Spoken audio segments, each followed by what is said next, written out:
Hi, I'm James, and this is the Brains Report. Sorry for the sunglasses. I'm trying to find the right balance of using this ring light to provide lots of light, but without like hurting my sensitive little eyes. So trying to do some sunglasses. Today we are going to do a review of the Roomba E5 robot vacuum. So I have tested dozens of robot vacuums and have written about them for major publications. And I've also tested at least half a baker's dozen of robot vacuums, or of Roombas. And this is probably the worst one I've tested. But it is an affordable option, and much like in the NBA, the worst player is still really good. The worst Roomba is still pretty good. It has its uses, it has its benefits, which I will get into in this review.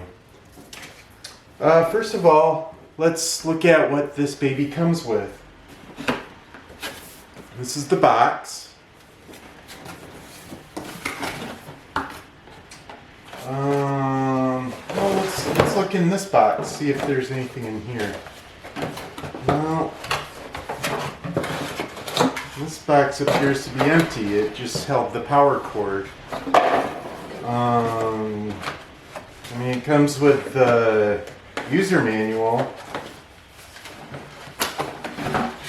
It appears it just comes with the vacuum and the charging dock. Well, and this helpful carrying case that, let's say you're going out on the town for the day and maybe you're going to kind of a dirtier restaurant. You can pack up your Roomba E5 and bring it along with you and clean up the place and feel a little bit more comfortable eating there. By the way, some of the best restaurants look the worst, so just a little pro tip there. Okay, so it basically doesn't come with anything. This is bare bones stuff here. But it does have an app. It's a useful, well, mildly useful app. It's more of an annoying app. With a lot of the Roomba models, there are lots of different features you can access in the same app that you use for this one. So you can set no-go zones and mapping and do all sorts of things. And you can't do that with the E5. So the technology is there.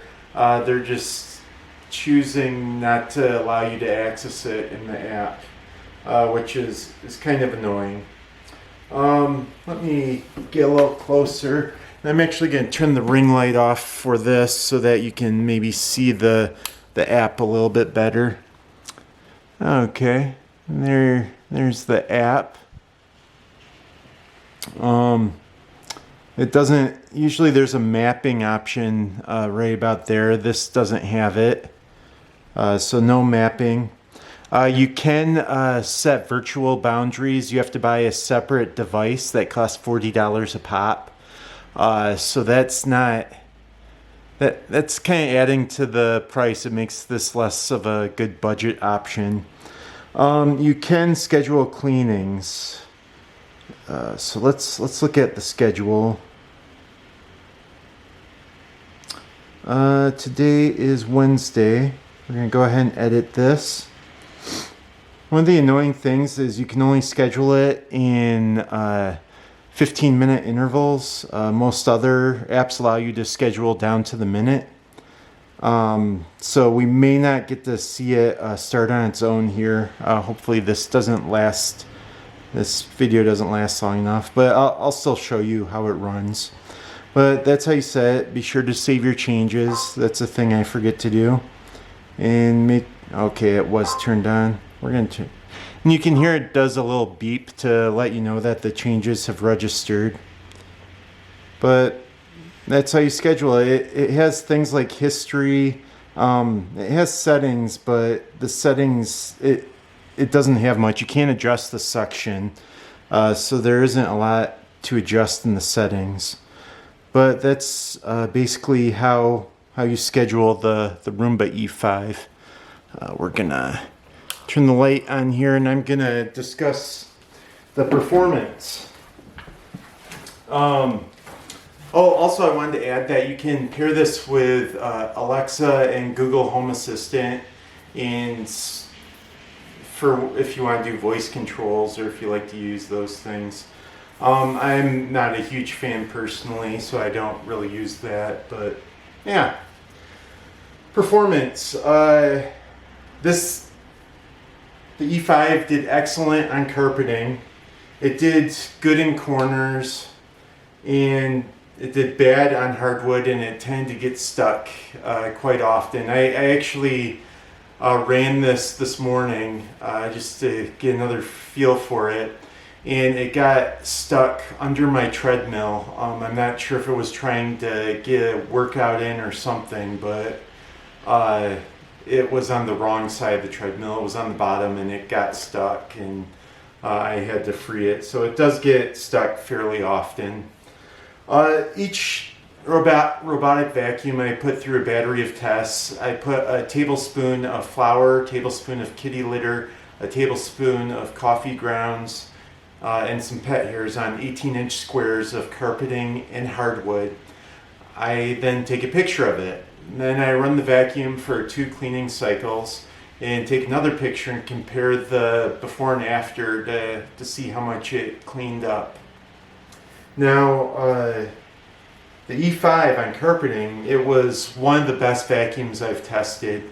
It picked up everything except it left a trace of flour, just a trace, barely noticeable. On hardwood, it did not do as well. It got all of the pet hairs. It only left a trace of coffee grounds, but it left behind about 10% of the flour and 10% of the kitty litter. On carpeting, I put a teaspoon of flour in hardwood and carpeted corners, coming out about 4 inches from the very corner. I then measure how close the vacuum gets and how much of the flour it picks up after 2 cleaning cycles. On carpeting, it did very good in corners. It came within half an inch of the corner and picked up 65% of the flour. Both of those are great. On hardwood, it came within 1.25 inches of the corner and picked up 80% of the flour.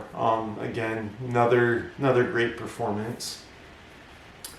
The thing is that when a vacuum has good cleaning abilities, it tends to be on the louder side, and that was the case with the E5.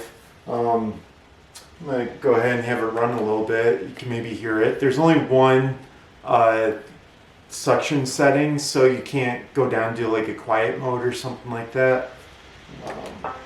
There we go. It registered 67 decibels from about 12 inches from the vacuum, and now it's hitting me. So I placed my sound meter about 12 inches from the vacuum as it's running and go with whatever it registers, and it was 67 decibels, which is a little quieter than city traffic, which isn't very good. Other than that, the setup was very quick. It probably took me about 5 minutes. Since it's not as fancy, there weren't like many firmware updates or that sort of thing to do, so it was pretty much usable right away.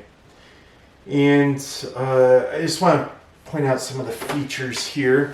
This thing is about 13.5 inches in diameter and 3 3/4 inches tall or wide, which is kind of taller than most. I like that it has the dual brushes.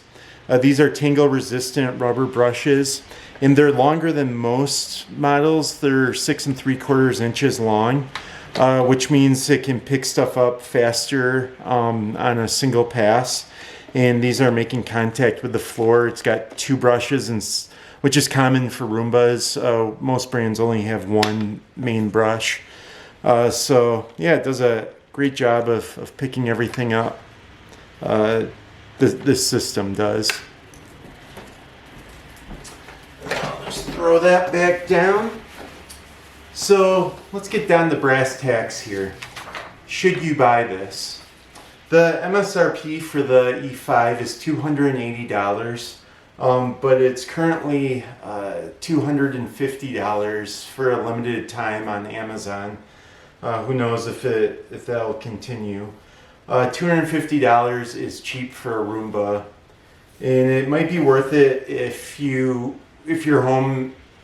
just looking to clean carpeted areas, since it performs so well on carpeting, and if it has few obstacles, because this guy tends to get stuck up on obstacles. Another thing I've noticed with how it runs is it's kind of it goes quickly, it moves quickly, and it kind of smashes into stuff. Like I have a trash can, a small trash can in my office, and it was running in there, and it just plowed it right over.